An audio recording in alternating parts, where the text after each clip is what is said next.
What's up, guys? It's your boy from Otaku Arena. As only 5 of you will probably only watch this video anyway.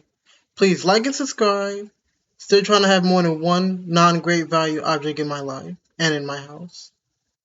So as you can tell from this video, I will be rating the 4 season finales of Ladybug, talk about their positives, their negatives, and which are my favorites and which ones were my, let's just say, less favorites.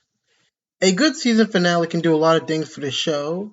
It can act as a gift for fans for keeping up with the show for the whole season, or it can get people excited for the next season and get people buzzing and driving up interest for the show.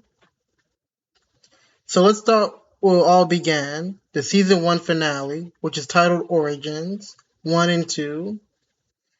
Just like the title suggests, this is actually the origin story for both of the superheroes, Ladybug and Cat Noir, while introducing how Marionette and Adrian came to the school, formed their friendships, and how Marionette fell in love with Adrian.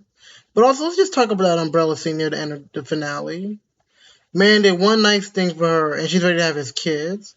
But still, must be as low as the Mariana Trench, with the Grand Canyon below that. We see how the two of them got their Kwamis, which I wish there was more of a reason why they were chosen aside. They didn't make sure Master Fu didn't die. Could you imagine if his plan failed and he died right there? It would have been a shorter show than Flashing Bad. We also got to see the main villain Monarch appear and make use of his villain of the week type of strategy to steal the Kwamis. Marinette does fail and give up being Ladybug, but also because a friend might get injured, she does come to the rescue of her friend Alia, showing a heroic personality. This would then lead to them finally defeating the villain and giving her self-confidence to be Ladybug and become the hero of Paris. And by hero of Paris, I mean she literally told the citizens, I am here and I'm your hero of Paris. This confidence is also the reason why Cat Noir will fall in love, since after all he grew up following other people's plans and it was nice to see someone else edge out their own destiny. Also, shout out to Ladybug to doing the organ episode during the first season. So not a lot of shows would do that. Some shows like to wait till the third season or later to do the origin stories. I'm talking about you, Teen Titans. Having an origin story literally the last season. We literally learned about Raven's family history before we learned about the team's origin. I'm just saying. This season finale does a good job of explaining a lot of the relationships, and one of the few times we get to see Ladybug not be so perfect, question herself, and grow as a person.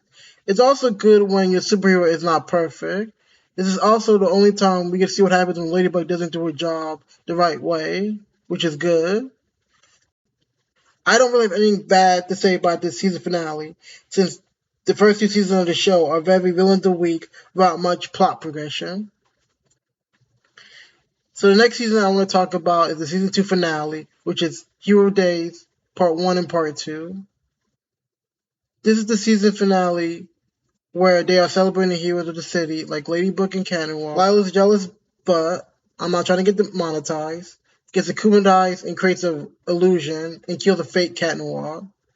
The finale pretty much revolves around mass akumatization due to people being sad about the Cat Noir death, or the fake death. This pretty much becomes a free-for-all battle between akumatized people and Cat Noir and Ladybug, in which they have to bring in 3 of their superhero friends, and you know how Marinette feels about Chloe, so the situation was pretty dire. They end up literally being down to just Cat Noir and Ladybug, and the help gets akumatized. It was one of the few times in the show when me as a fan felt these guys might go down. The situation was so bad that they had to get help by a damaged peacock being used, aka plot armor. I enjoyed the season finale since we got to see all the akumatized villains again. Kinda thank you for watching the show.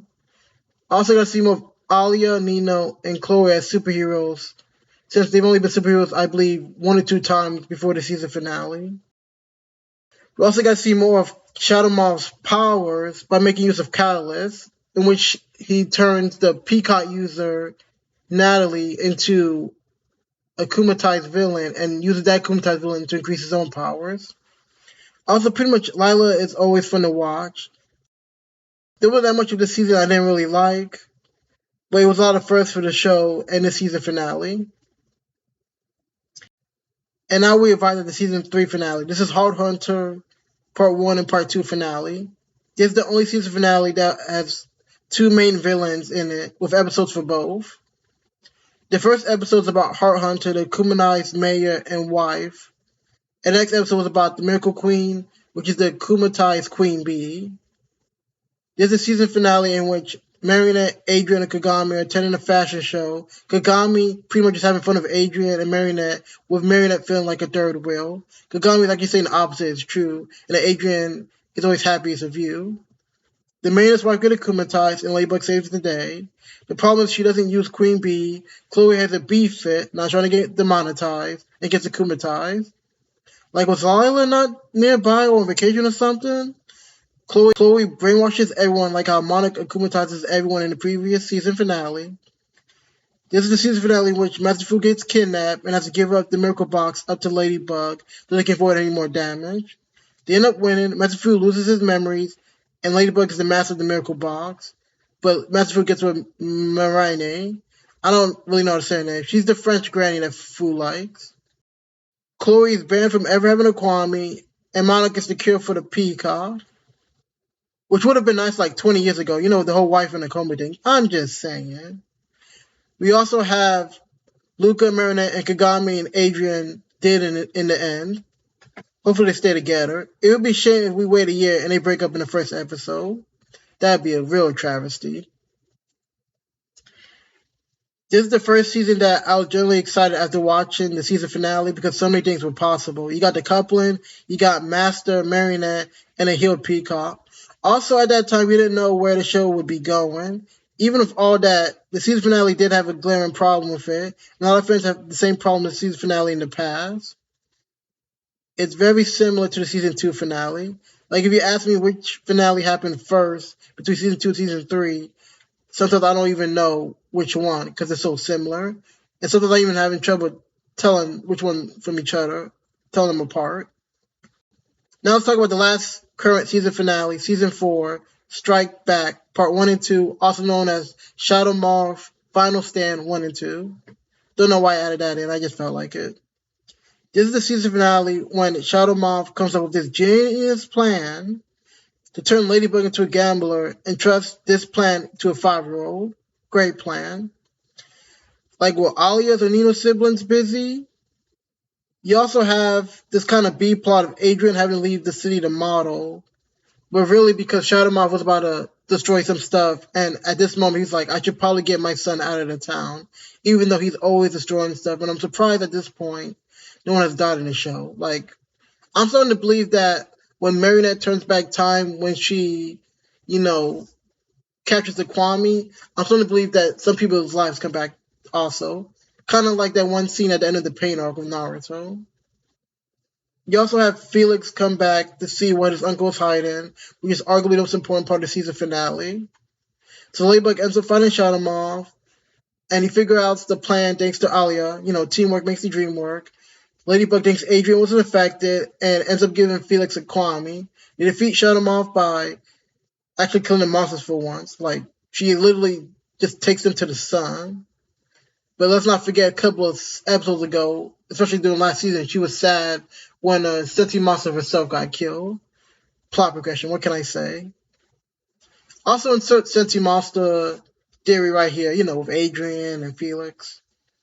This all ends up with the biggest upset in the show due to Felix giving the Kwame to Shadow Morph, which, let's just be honest, that Felix isn't the main antagonist of the show. This show would have ended a lot quicker.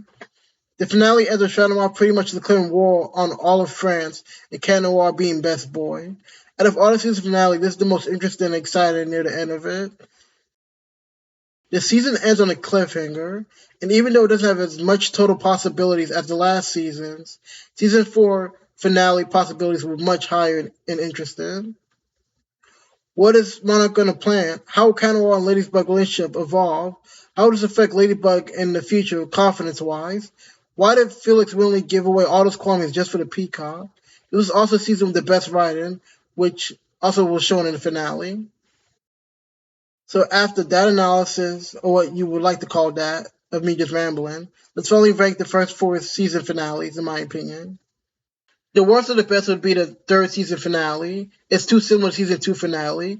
Season 2, there were more callbacks and there was more of a fear and desperation in the story.